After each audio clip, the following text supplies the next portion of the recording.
Welcome to Affordable Foundations, Legacy Impact Through Housing, the podcast that explores how housing shapes communities and creates lasting legacies.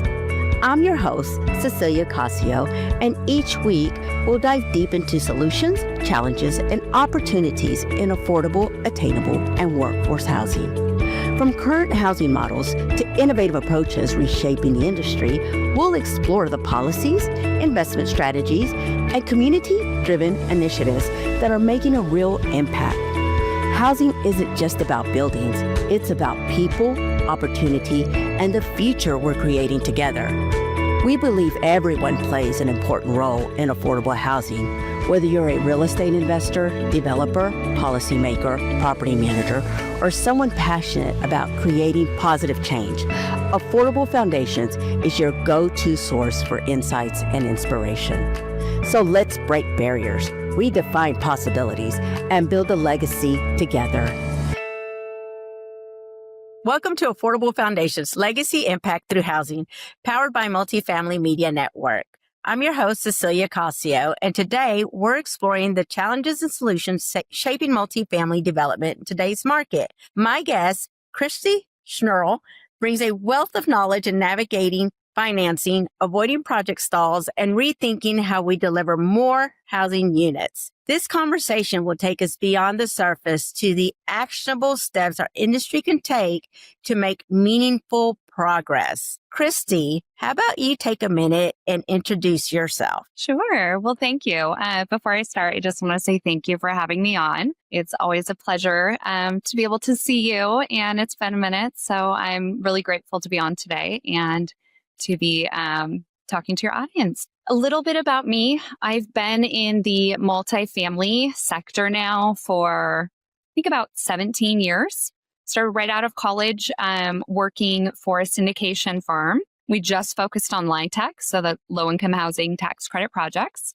Spent 5 years in the acquisitions department there, participating in underwriting, due diligence, partnership agreement negotiations. And during my time there, worked on about $300 million in transactions for our funds. And after that, I graduated from business school from USC, and that's University of Southern California. And I started working with my father, who's been in the construction and residential side of the business for over 50 years now. At the time, it was about 30, I think. I mean, he had started a consulting business and spent the first decade working on the residential side. And that by the time I joined him was just after the '08 housing crash. I was still at the syndication firm during that time. And so I went on, started working with him, and we shifted the business and started working with multifamily developers. And so I've now been doing that, working in consulting for well over a decade. And that's with CDK Enterprises. And what we've done there is we help reduce construction costs. We help to build more efficiently. So we've taken a lot of the lessons learned from doing over $1 billion of construction in the residential side. I think it's like over 100,000 homes that we helped to build over there. Took a lot of the processes and the efficiencies of single family homes and brought it to multifamily developers. One of the things that we found was that there was a real, at the time, and even now, there's more of a lack of that and a big need for that in the market on the commercial multifamily side, because a lot of these are boutique development firms, right? You have small groups and teams of people who are really great at what they're doing, but they don't have all of this in-house verticals that help them with the construction. A lot of it's on the GC. And there's a strong team, GCs, architects, engineers, all of that. They're fantastic with their job. But there's a lot of knowledge that we gain that we were able to bring and then give to multifamily developers. So that is what the last decade has been focused on. And that has been really fun participating in. I think we've done about over 55 projects now in that period of time that were multifamily or hospitality. And that was over $1 billion of construction costs that we've managed and participated in as part of that process. So I had my hands in a few different areas as part of that. And then over the last year, I've also launched Opal Equity. So now I'm helping passive investors to understand multifamily investments, bring awareness that this can be a great investment vehicle for people. and to help them understand it and to bring them in and match them with really high quality deals with, high quality operators. That's awesome. And I think, you mentioned the cost savings, which is something that we are always looking to do, whether it is a development or something that's already built, right? Because when we look at these things, we're looking at what's a replacement cost of something when you consider a new build to a standing property. Mm. What do you see are the differences when you started 10 years ago to today? Like, I think that is, we know costs have gone up. And Yes. somebody like myself who has been through development, who's been through development courses, who's been through these different programs, to do what I have done in comparison to the boots on the ground that you guys have done over these, 10, 20 years, and your father's 50 years, taking all that knowledge and being able to save the developer's money. Tell us what that looks like. Do you have some examples that you can give us and share? Yeah, absolutely. I'll give an example. We actually did an in-depth training on this last summer. So I'm happy to share if someone wants what I'm about to kind of describe. If they want to see the actual, get into the nitty gritty, I'm happy to share that. It's just a free recording that we have. Last summer, we did a training we had a 72 unit, which for us for new development, that's a decent size, but usually from a cost perspective, we don't see incredible cost savings achieved with that. It's more once you're getting over 100 units, 150 units, you can really kind of, with the economies of scale that much more efficiently. But with this particular project, it was a small market up in Montana. This was a LIHTC project. And we reduced the cost by about $4.5 million. And it was a small project. It ended up being about 26% cost reduction. And when I say that, some people get nervous because they think like, you must have cut like anything that was nice in the project. You're just cheapening it or you're cutting corners to get there. But that's not at all what we do. And one of the ways we achieved that in the project was about I think it was about $1.3 million, maybe $1.5 million were savings that we achieved because we were involved from the beginning. So when I say the beginning, I mean like that very early planning stage, we worked closely with the developer and we were involved in the design reviews. So one of the things when you asked what's been a big difference in 10 years ago versus today is when you work on each of these projects, the cool thing is that working with a variety of different development companies, you work with a variety of different architects and engineers. And what you start to see over time is that a lot of architectural teams or engineer teams have their default like plug and play designs, right? Like, okay, this is how we're going to do the wall assemblies or the floor designs or roof truss designs. And they kind of default to just a couple of different options. This is what we're going to do. This is just what's in our library. And there's not a lot of thought given to that a lot of the time, which is okay, but it's something to be aware of when you're on the developer side, knowing that, hey, there's actually a lot of options out there. And each option has very different cost implications for your project. And you can achieve the same types of things within the walls and significantly build your project for a lower cost. The quality is just as good. You're meeting all of the code requirements, everything that you need to do. And it's just a matter of like, when you are involved in a lot of different projects and seeing these, you really start to understand all of the different ways that different people approach design or, the construction and the assembly of these things. So we've been able to take that knowledge each year. It's like each project you do, you learn more, right? And you add that to your arsenal for the next time when you're looking. So value engineering for us, starting in the very early, like from schematics, being involved and doing these reviews and value engineering as you go. Instead of as a Band-Aid at the end, which often happens, you wait and all of a sudden you're ready to break ground or getting close. You go out to bid, everything's over budget. And you're like, oh my gosh, we've got to go in and value engineer. Where can we find the savings? What are we going to do? Right. And that's the situation that more often than not you end up in. So with this particular project, before we even got to that stage, we reduced the costs and we were building those efficiencies in. That's where like that $1.5 million came in. Then we get out to bid, and the GC's coming back and saying, there's no way we can do this for under, I think it was like $16.7 million. Well, the issue is, and I'm now being in the affordable housing space, I'm sure you're familiar with the LIHTC program, and that financing, it can be very sensitive where it's like, okay, no, the budget for this, you were awarded based on a $14 million budget. So if you're a dollar over that, LIHTC goes out the door, right? And all of a sudden your financing falls apart and your project's dead in the water. So that was the situation we found ourselves in last spring. And fortunately, we were able to go in. We have a lot of different techniques that we use. We separate material and labor. We do a really in-depth labor analysis, not just the material. So we really go in and look at what we expect for labor, how many for each of the different trades, like how many staff would they need, what, any mobilization costs, all of these different things are factored in. We have an internal process for takeoffs that we do that are incredibly detailed, especially our lumber package. So we know exactly down to, the screws and all of the hardware, how many of each and the different types and every single thing we need, which also helps us to work with the subcontractors to be more efficient. Because a lot of the time when they're bidding, if they're doing turnkey, they're just everyone's building in a buffer, right? Because you don't want to underbid and all of a sudden you're in the project and realize like, oh no, like if anything, you want to push it up. So there's so many layers as you walk through that process that get added that by the end, you have a really big buffer.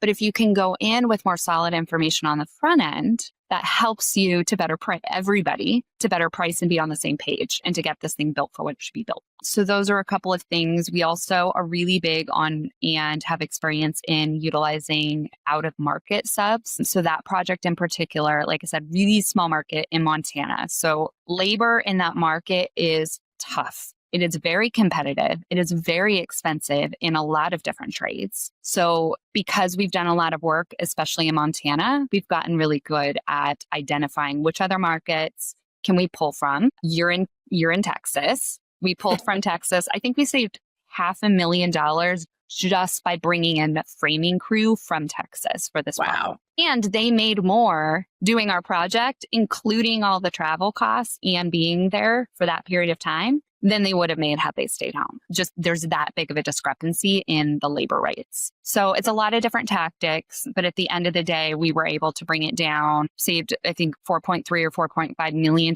reduce the costs that include those value engineering, and the project's able to move forward. So that's kind of a good example. That one's an extreme because it's not usually 26%, I will say, especially for a small project, especially in a small boutique, tiny little market. In a place like Montana, but our average is across the 55 projects is like 15% cost reduction using our techniques. That's pretty significant considering the millions of dollars that you're pouring into these assets and the overruns that they tend to have anyway. Mm-hmm. I think, and as you said, when you have these different layers of financing on them, you can't go over. You have to figure out how to figure it out. Exactly. Let's talk about that low income housing tax credit side a little bit, because you mentioned that you worked for a company for a number of years. Mm-hmm. Are you still involved in that? And if so, what do you see the differences are from that time period to now? Because if you're not, you should probably be consulting on that as well. Just let me tell you that. I know, just throw, add it on over there. But no, I am not up to date really with any changes. I do see some things just update from past colleagues or people that are in the industry as they're talking about it. I know that there were a lot of things over this last year that were threatening that program. It's looking like it's going to be a better year than they were expecting for that. And, so there is legislation out there and things happening. But from the type of consulting we do now, we are not usually involved in the actual awards or the applications of those things or really the nitty gritty of the programs. Where it comes over to us are things like, okay, this is a LIHTC program or this is this. So now we have like certain, regulations you have to follow. Right. You have like the bacon wages and certain things or different public bidding processes that have to happen depending on the type of program. So there's things like that then knowing what type of project it is, we on our side take it into account to follow as we're helping the developer through the bid process. As far as the actual financing and structuring all of that, we're really not involved. Okay. All right. It's, I would tell you, I know, I listen to some of the developers that are in the different investor groups that I'm in, and they go back and forth in the property and asset management side, I worked with the developers that were building the 100, 150 units that were awarded the contracts, and we're starting the development process. But you guys come in, it sounds like if I bring you guys in at the very beginning and not at the end, because at the end, you're fixing the problem and it's costing me twice as much. I'm throwing that number out there. I know that's very broad, but we all know that when I come in and fix a problem, it's costing you twice as much than if I was involved on the front end. Yeah, because now you've got all the architectural plans that are already drawn. So if you're doing something like value engineering, think about the amount of changes that need to happen at that point versus if you're iterating as you go as the plans are being developed, right? There's not as much as you move through that process. So absolutely true. And that really was like one of the questions that I had for you. And you somewhat already answered it, is like the common reasons that these projects get stalled or even canceled. And it's the overruns, it's the lack of planning, it's the lack of having the tools or the resources, which is somebody like you that can come in and say, okay, here's how we can add value here, and here's how we can cut. I mean, what you said you cut that project by is significant. I know you said it's normally 15%, but or on average it's 15%. Mm-hmm. That's still a very significant number there. So I think that is a big reason that I would bring somebody like you on my team from the beginning, because we can't afford those overruns in any of this. When you talked about lumber, and tell me a little bit about that. Like, how do you guys, because that is one of the biggest things that I hear is just up and down, and people are like, well, this is what they said it was going to be. This is what it is. And what I've also heard is things weren't calculated correctly. And now I'm speaking to the smaller developer that may be building, 10 units or 15 units. How do people keep from making those mistakes? Yeah, that's a great question.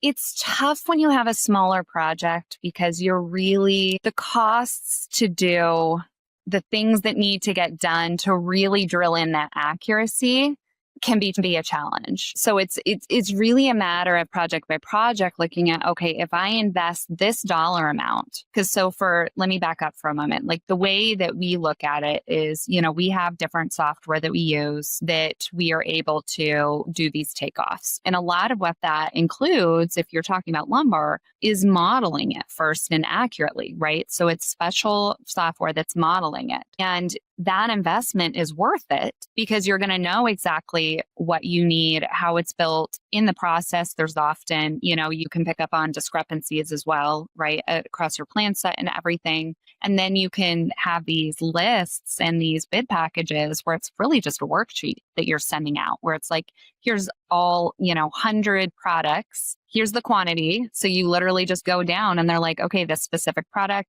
they're just plugging in the cost per unit, right? And it's calculating. But to do that on something like a 10 unit, you're really weighing the cost of like, okay, what does this investment look like to have that level of analysis done on the front end? Yes, it's going to be efficient for me. Yes, I'm going to have these cost savings. I'm going to know exactly, like you're going to get a lot of benefit, but it's tough to know, is that benefit worth, like, am I spending more than I would potentially save or construct this as efficiently? And I don't have a good answer for that because I think it really depends. And I will qualify it by saying if a developer is also then reusing those plan sets, right? Because there's a lot of like what we try to do is to develop with different clients, or we have some in-house that are very efficient, like floor plans and building floor plans that we've designed over time. And the goal is to make it more plug and play, because you'll see even that as you move through development and you're reviewing different plans, sometimes we'll come across projects where it's like they're using the space the most efficiently they can, but then they have like 25 different unit types that are oddly, they're oddly shaped, and that's not something that's translating into another unit or another project, most likely. It's just this special one-time use case for this specific project. So if you are a smaller developer and you're doing things like 10 units, think about, is there a way on the front end that I can design a building that could then be reused, or that's really easy to adapt to fit other site plans moving forward? And I plan to like reiterate on this and get better as I go.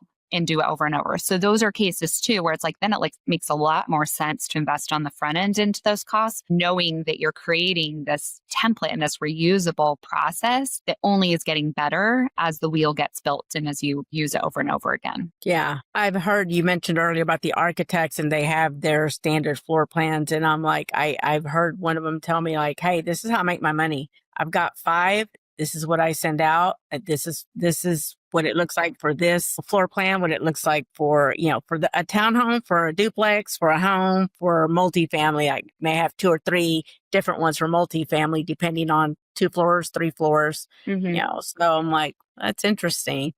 Yeah. But it makes sense, right? So a little bit of like what you're talking about. Yeah. In your experience, what do you think that is one thing that we need to do differently to get more units built? Like, and that's a very broad question. Yeah. But needed question. Yeah. I think if we hear more feedback from people, and I know people are always out there giving feedback. So to say that is also generalized, but I think those of us that are in this and we're constantly pushing things out there, like our ideas are not always heard. But we also don't push our ideas out there loudly, right? So like what we were talking about earlier is putting those things out there is important. So I want to know, like, what are your thoughts on that? Yeah, that's a really good question. And that's such a hard problem to solve because I think there's a lot of reasons that there's not as much housing as we need right now, right? You have construction costs, labor that's only going to get worse. That has been getting worse. We have financing. So depending on what the market is doing, and it's been tight, right? But then you also have every local market or state and jurisdiction. It's like all the legislators, like there's so many pieces to that question and depending on where you are, what you're trying to do, it's a different piece that's holding you up. Yeah, and it's how do we work together as the developers, the city officials, the investors? I always say affordable housing isn't just one side. The investors have to make money. We also have to be mindful of the people that we're providing the service for, the home for. They are the renter. Do we understand what the end user is looking for? And what does the city really trying to get out of this? Because a lot of times we say we want to build affordable housing, attainable housing, but when it really comes to us, that's not really what we want, right? Yes. So I've come across that as I've spoken to different people at different city levels, and it's like, I meet with them. They're like, well, we don't want any more affordable housing. We already have enough. And I'm like, okay, but what do you want? So, getting into these conversations with them. Yeah. Tell me a little bit about your experience in dealing with all of that, because it does hold up the projects. It does hold up developers. It does. Yeah. I mean, some of the ways that we are involved when it comes to pushback, especially in like affordable housing or where I personally see a lot of it is we do have an in-house rendering visualization department. And we started that about a decade ago because as we were working with developers, not to like necessarily take the place of the architect, but what we realized is going through things like entitlements, going to the city meetings, like there were all these objections always come up, right? And sometimes you can't get the visualization to be able to show them and to show them the images like, this is what this project looks like. You have in your head, this is what affordable housing is. What we are building is so different here that like yes, it's affordable housing, but this doesn't look like what you think affordable housing is going to look like, right? So many of our clients, that's the situation. So anyhow, we started doing it in-house so that we could do it more quickly and quickly iterate too, like when we're looking at cost and thinking about design, if we're telling a developer, like, if you make these changes, it'll reduce the cost, you'll have more revenue, you'll do this, but they're kind of like, I don't know how that's going to look. Or if we switch this signing or we switch this type of whatever it might be.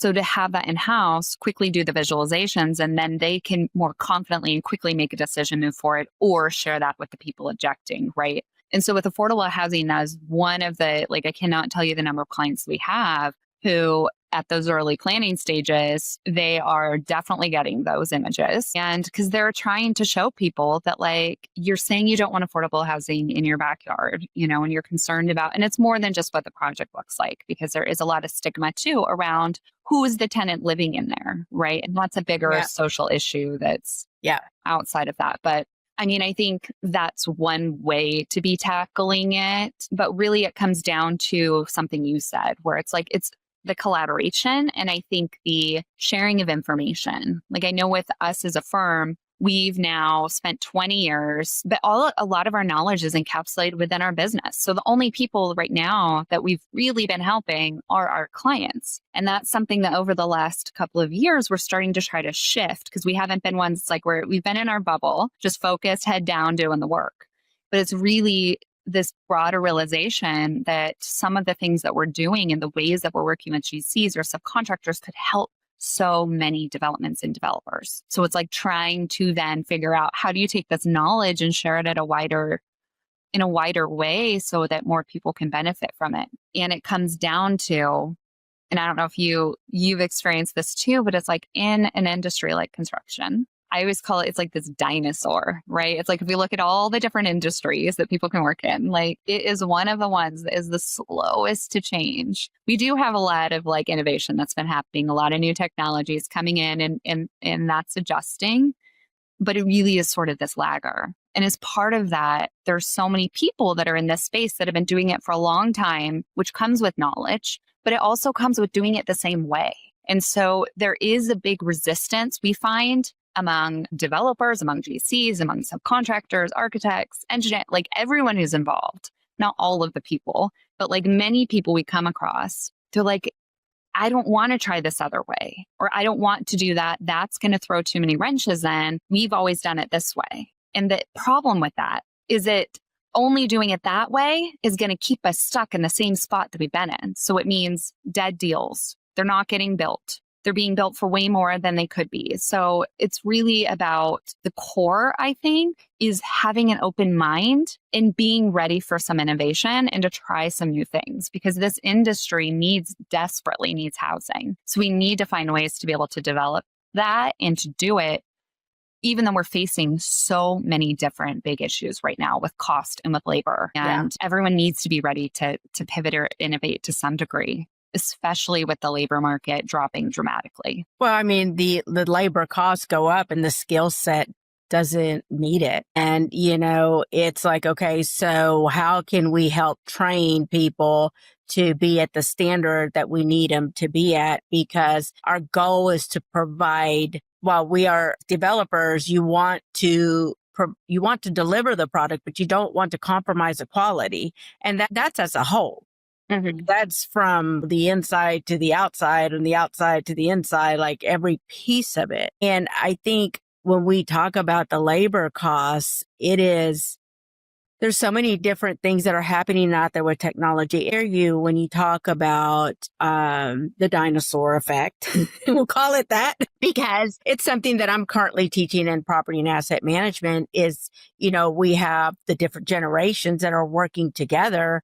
And one of them has certain behaviors and knowledge that the other one does not. And really, if we teach them how to merge together, they're stronger and work from each other. That's, I think, a lot of where we stay stuck is we have the inability to collaborate in a manner where it makes us uncomfortable to do so.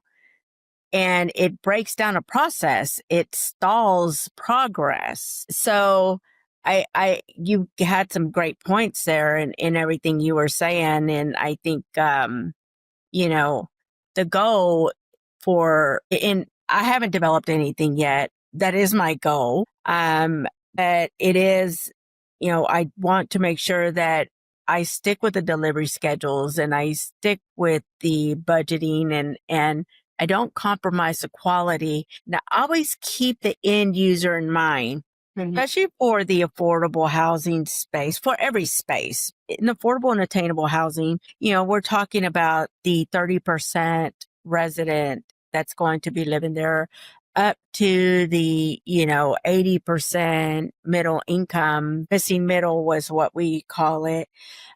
And even the 120% prospect that I worked with last week on discussing some lending options that they had for their project. That project was single family, but still it's something that's out there. And you try to figure out, how do we make this best work for everyone?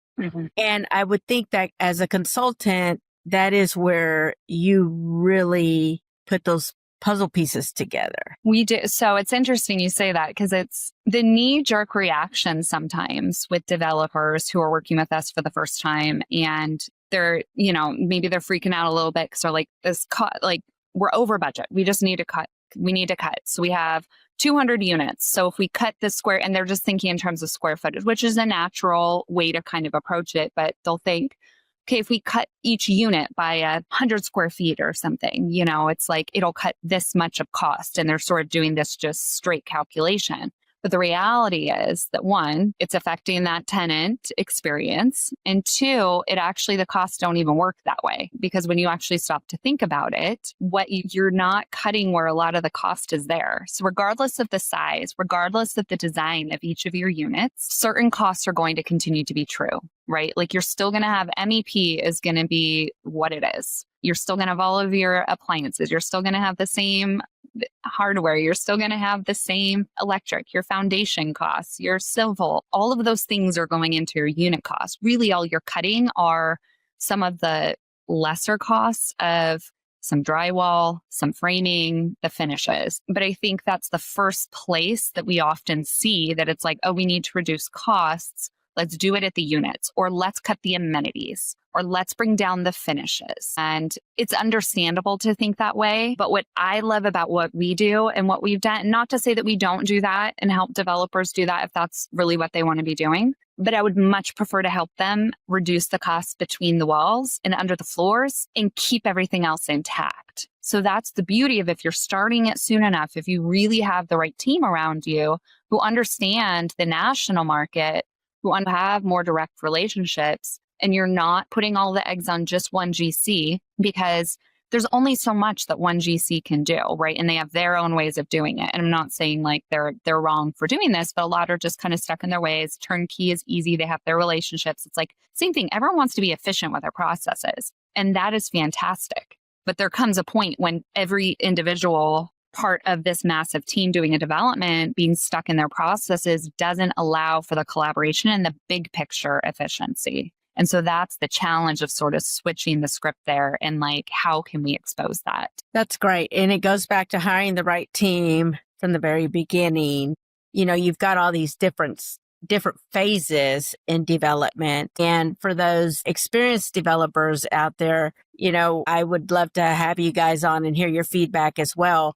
But for those new developers, this stuff is really important to understand. Even if you've already developed one, it's not like developing 50, developing 20, or being involved in that. That is a whole different insight, whole different level of experience, whole different level of mistakes that you have seen occur or have prevented from occurring. Mm-hmm. And I say that because I think part of what we do in this space is impact the resident experience. And I'm going to talk about that side a little bit, because that's the side that I really hone into quite a bit. Is I was on a panel a couple of years ago, maybe it was last year, and we talked about the end user. And you've heard me say that a couple of times. And I say this because when a affordable housing project is built, we talk about the granite countertops and the high-end fixtures and all this stuff that goes into them. But many of these that are built for the 30, 50, sometimes 60 percentile, they struggle just getting furniture in their units. They struggle buying a dresser to put clothes in. And I've said, you've got these great apartments. I mean, they're beautiful. And I understand, as an investor, I understand the value of building them with all these fixtures. And also, I understand the points that you get when you add granite countertops. I'm talking about functionality for the resident and the family. Many of them don't have tables. So why not create something where it is a tabletop system where they can come home and actually sit down, do their homework, and actually eat dinner at? The closets, like built-in the cubbies instead of, I know it's cheaper to build a closet rod and not build cubbies, but I've always wondered why we don't do that as developers. And I say that out loud, and listen, I understand why we don't, because it's a cost that we don't have to take on. But maybe this is regulation that needs to be looked at. Like, let's look at the end user's needs. If we're truly building this for the affordable housing market, giving them a different experience than what they've had, because they don't know what they don't know, and they don't know certain things. And I've seen this. It's not something that I imagine. Like, I have gone into homes, I've gone into units, I've done the inspections, and I see what these families deal with. They qualify to live on these programs because they are at that income limit. And while many of us say, well, people abuse the system, yeah, they may. I'm not saying they don't. But I promise you that if somebody could afford to go live in a regular property where they didn't have to fill out 20 pieces of paperwork just to move in, to save a few $100s, because when the markets get tough, your tax credit rents are almost as high as those reduced rents that are happening out there that we're seeing right now. It wasn't, and we went through this in 2006, right? So like, I know what this does. I know how our tax credit properties compete with our market properties, but the market properties only fill out 2 pieces of paperwork, and tax credit properties fill out 20 pieces of paperwork. So, there's this stigma that these properties carry. The need is there. And I look at these properties that are built, and I'm like, okay, how can we build these properties to create an experience for our residents, for the kids that live there, that give them the ability to learn more than what is within those 4 walls? I don't have the answer for that today. If I did, I would probably be up on the hill fighting for it or something, because there's so many different answers for that. But what I do know is that we can't leave them homeless. And I would love to see programs where, and development where there is a stepping stone to creating, I'm sitting here thinking out loud, but teaching kids how these things are developed that live in these properties. Like, this is like, why not?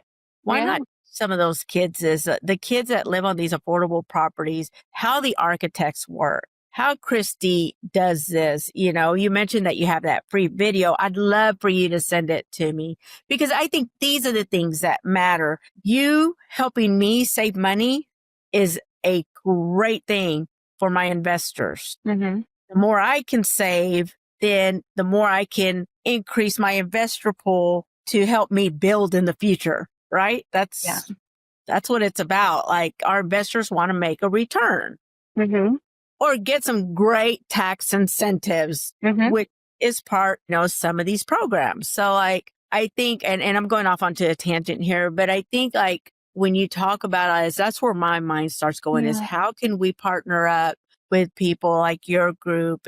And this is where the collaboration has to happen, because we have to continue building. We have to build. Like, there's not a choice here. It is part of what makes our country great, in my opinion. Both sides of it, all sides of it. So I know people can argue each side, and that's not what we're here for. We're here to share your experience and how you have helped developers. And I think everything you've shared has been like, I'm soaking it all in. And I can't believe I didn't know this before, because we've met, we've been in the same circles.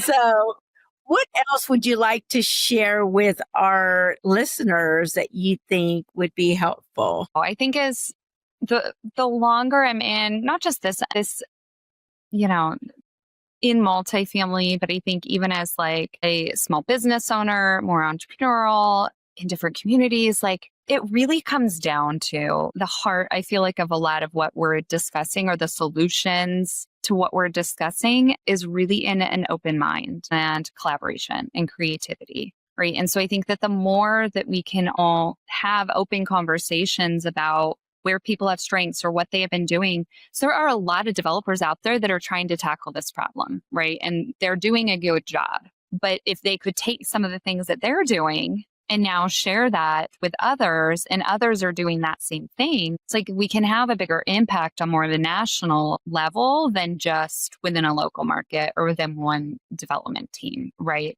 Because it's like, you give me a lot to think about as you're talking about the finishes and all of these things. And you bring up some really good points. And I agree. It's like, there's two sides to that, right? Where it's like, what if I'm the tenant moving in and I don't even have furniture? How much can I enjoy or feel really good about this apartment with my granite countertops and nice fixtures and good appliances? But I do think on the flip side, I will say, I do think there's also that really strong sense of pride. So it's like it's that fine line of how can we develop properties that don't look and feel like the stigma of affordable housing, that they still get a tenant experience like everyone else does, just because they're getting some help to get on their feet and to move through life doesn't mean that they need to live in a situation that's less than, right? So it's like something that doesn't feel different. And that's what popped into my head with some of the ideas that you were bringing up. I think there's some really cool ideas that you were expressing where it's like, okay, if we're building in storage, if there's ways to build in tables and countertop, like kind of some furniture within it is kind of what I'm imagining a little bit, where it's less Building of an open space. Beds, like platform beds. People use platform beds all the time, right? And I know like there's so much to this, right? Like we can't solve it here. But like in my mind, I'm like, why not build like a platform bed? We know it's for a family. Why not? Like they bring their own mattress and they don't have to worry about a bedroom set. You've got a bed and a dresser. Like a whole nother show, we can talk about what I have seen in these inspections and why I feel so passionate about this. Aside from, having to use the affordable housing program, when I was 18 and the pride I had and the stigma that came with it, right? So like we want to make sure that what we do keeps that end user in mind, because especially for the tax credit properties, they're in it for minimum 15, minimum.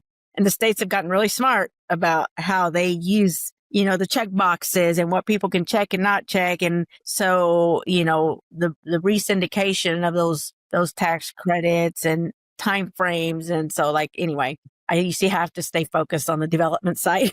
There's so much to it. Yeah. I just think when we can have somebody like your group come in and help on the front end, there's so much more advantage to that than not bringing somebody in. Because I will tell you, through my development courses that I took, we talked about the architecture, the civil engineer, shovel ready, not shovel ready, the streets, what's it going to look like, the easements, all the stuff that comes with it. There's so much to it. Like an all-in-one is, in my mind, like when I think of what you do, it's like consolidated. Yeah. And I'm sure there's more out there. We just don't come across like what we do is so unique because of the different areas that we touch. But it's like, that's why, I think we've started to think more in recent years, like how does this type of knowledge, it's like my father has been retiring now for, 5 years or so. Right. But we're still going strong. And I don't know, at what point, because he loves it and he's passionate about it. Right. But it's like at some point, like that knowledge isn't there anymore. If the service isn't there. Right. And it's like, there's so much value that can impact the entire nation. And this problem that can at least be a little step that's helping people or opens up another idea or gets them on a trajectory to think about it in a new way. That, I think it's great that you have this podcast and that you're a voice that's helping to share and having these conversations and really tackling the heart of what everyone's trying to do and trying to figure out all the different ways that we can be collaborating and trying to solve this problem. Not gatekeeping. So what you said earlier, to wrap up, because I promise not to keep you on forever here because I really can talk forever. When you were talking earlier about the different developers and the different architects, I think not gatekeeping is so important. And I understand we're here to make money and all that stuff, but I think it's important that there's enough work out there for everybody and you can't take all this stuff with you. So why not share it for that new group that is aspiring to do this stuff? Because their ideas could move your company leaps and bounds.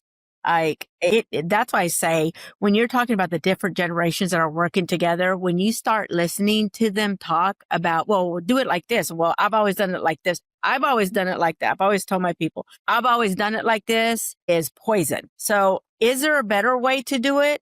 Maybe not, but let's talk about this because I don't like I've always done it like this. Mm-hmm. You know, keeping an open mind.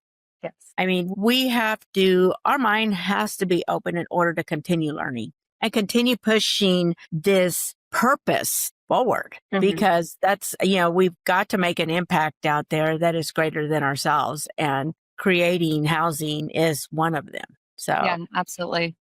Well, I'm going to ask you one more question. I'd love for you to share in talking about not gatekeeping. So I know I have my coaching program, but you also have something that you do. And I'd like for you guys to share, or I'd like for you to share it because it's part of the group that we met in, Venus group. So just quickly share a little bit about that. Sure. Yeah. And I'm so grateful that I met you probably 2 years ago likewise. now, I think, through that community, because that's an incredible community. And for anyone who's listening, being in this space for a long time, for, 17 plus years, it's a very male dominated field and has been. The community that Cecilia is referencing is led by Vina Jetty. And there are so many women in this space. And it's not only women. There's plenty of men that are involved too, but it's the first space that I came across in all of those years that I felt truly comfortable and immediately, what is the word? You're not showing up trying to prove something. There's something different about a woman showing up at a room in this industry, in construction or in real estate. And you're from the get-go, unfortunately, there's still a little bit of bias there with disqualification, until you earn your stripes, that may not be true for other people in the room. This is a room that you walk in, you're being accepted for who you are and supported. And that has been incredible for me over the last couple of years. And I know I've experienced a lot of growth because of this community and the people. Cecilia, I've seen you grow so much, and I know you've benefited so much from it too. So it's been so cool. But yeah, as part of that, I have a partnership with Vina, with some other women that are in the industry, an advisory board to help people who are newer getting into multifamily, and they need that board oversight and advice and to get started, and also that credibility to get your foot in the door to be able to start owning and operating these deals. Because I think that's one of the areas that's very difficult in multifamily is if you're not partnered with someone or you haven't already had this long track record, how do you do your first deal or your first few deals, right? There's a lot of red tape, and I think it's good that to some degree for some of the red tape that's there, because you shouldn't just have anyone going out and trying to do these things, because investors often at times are involved and there's fiscal responsibility and things. However, I think sometimes those doors are closed pretty tight. So it's that's called the REI board. And I have some amazing partners over there with that we do just to to help with those entry steps, if you will, into the multifamily space specifically. Yeah. Well, thank you. And yes, so Venus group is a phenomenal group, and I have enjoyed almost everybody I've met there. It's definitely helped me move leaps and bounds. It's encouraged me to create my own program, and Vina does a great job at that. And she's very bold about, women in the space, and there's men in her group as well. But I know that it's just empowering to be in that space, and you have no choice but to, be at your greatness there, because that is what I feel the energy that is brought. So absolutely. I truly encourage anybody that is looking for, especially a free program, because she does a lot of the stuff is on YouTube and online, and you can go in, and her paid program is pretty reasonable. So from what I recall, I'm still on it, so I don't even, but anyway, that is how Christy and I met. So Christy, can you let them know if they would like to contact you, how they can do so? And we will wrap this up after that. Absolutely. Yeah. So my name is not common. So if you just Google search Christy Schnurl, and that's Christy, and Schnurl is Schnurle. You will find I'm over on LinkedIn. You can find me on Instagram, Facebook. So you can connect with me on any of those social media platforms. My handle is my name. And if you want to see more about our work, you can look at CDK.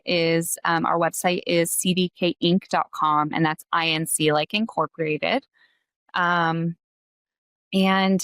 free training, I know I'll shoot that over to you. But if you just go on to our website, I believe we have it on there. If we don't, just submit a message on there and say you're interested, and we can, our team will send you a link so that you can go through. But it goes into in-depth into a lot of the things that I talked about that you can be thinking about, even if you're new to development, even if you're not new to development. I think there's a lot for people to learn. We get into the nitty-gritty in there of different, literally showing you different designs of like building assemblies and all kinds of stuff. So if you want to see all that kind of stuff, that's your place. Awesome. Thank you. Thank you. Well, Christy, thank you for joining us and for sharing your insights on how we can keep multifamily development moving forward. For our listeners, remember, affordable housing isn't just about buildings. It's about people, opportunities, and building a legacy for future generations. And always remember, you have the power to step into your greatness, and that will help someone else step into theirs. Thank you. That's a wrap on this episode of Affordable Foundations, Legacy Impact Through Housing. I hope today's conversation sparked new ideas and gave you a fresh perspective on the role we all play in creating sustainable, thriving communities. Affordable housing isn't just about buildings. It's about people, opportunity, and the legacies we leave behind. Every step we take to improve access, challenge stigmas, and drive solutions brings us closer to a future where everyone has a place to call home. Make sure to subscribe to Affordable Foundations on your favorite podcast platform and share this episode with others who are just as passionate about making a difference. Follow us on social media for more insights, updates, and stories from the field. And before we go, a special shout out to the incredible teams working on the front lines of our multifamily properties. The property managers, maintenance teams, leasing staff, and all those who make housing possible every day. Your work is the foundation of stronger communities, and we see you. We appreciate you, and we thank you. Until next time, let's keep building a legacy that lasts.